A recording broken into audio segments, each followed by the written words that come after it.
In this movie, we will see how to create a validation column, which will partition the data into training, validation, and test sets using JMP's built-in features, and then how to do a stepwise linear regression. The methods would apply if we were working with classification problems as well.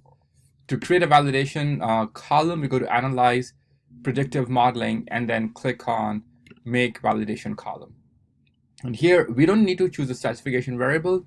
This would be an issue if we were having categorical variable as a dependent variable. So things like logistical regression, where we want to make sure that we have the same set of success and trials in our training and our validation set, etc.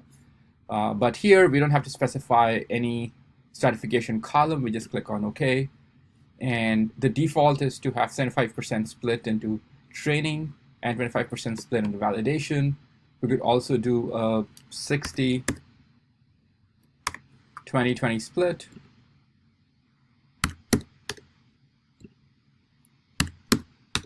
Again, there is no set rule. The convention is 60, 20, 20. You can do 70, 20, 10 as well if you want to have more data in your training set. And if you want the same set of training and validation observations to be created every time, you can set the random seed. So let's say that we set the seed 9876. So whenever we run this, we'll have the same set of training, validation, and test samples. Click Go, and now we have created a validation, training, and test data. Here, we will have 75%, 60% of the observations going to the training set, 20% to validation, and 20% to test. Now, suppose we want to run a stepwise regression model on this. To run a stepwise regression model, we go to Analyze, Predictive Modeling, Fit Model, and let's choose price as our dependent variable. I'll move everything else as my independent variable. And we will move our validation that we just created to our validation column. And here, instead of standard least square,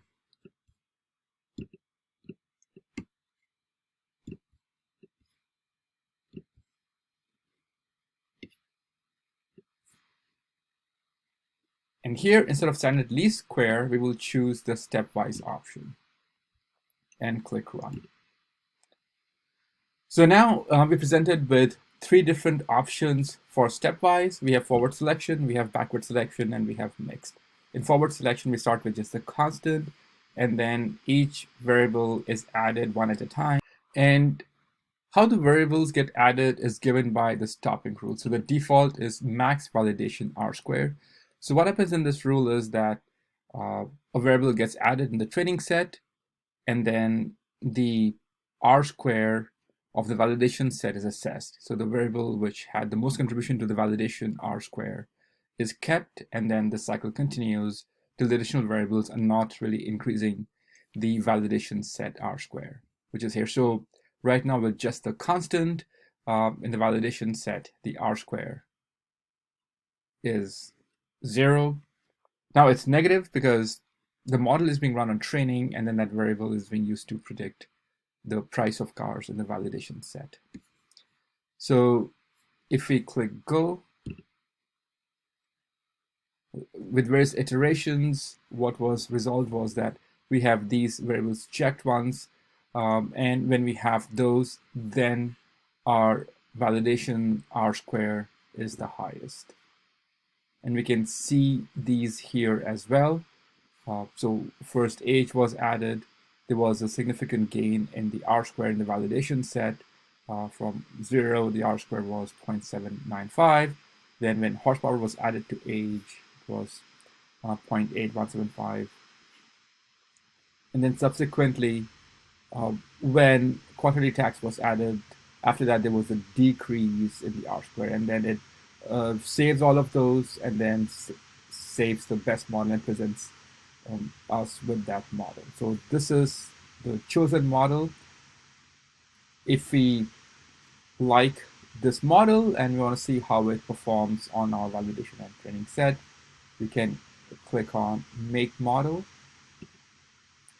So then this is the model chosen with age, mileage, horsepower, quantity tax, and weight as the independent variables in explaining price. Click on run.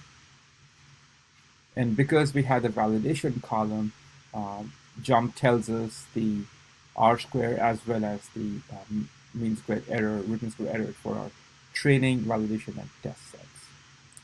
Now, if you want to use this model to predict new data, we have these coefficient estimates, but we don't use them because they were done just on the training model.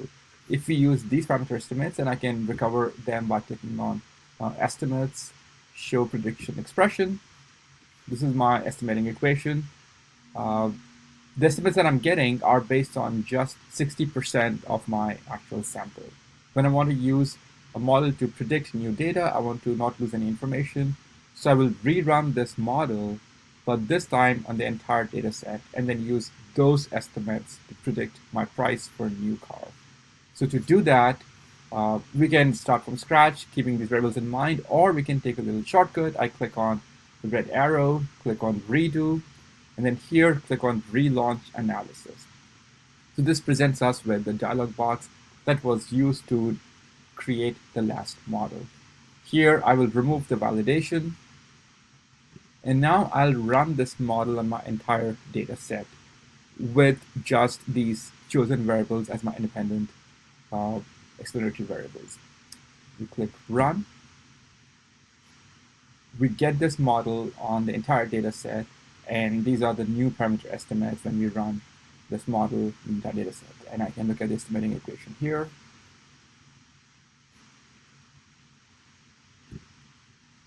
And if you see that this is slightly different in terms of the parameter estimates than our full model, though very close. However, this is more precise, and I would use this to predict the price of a new car.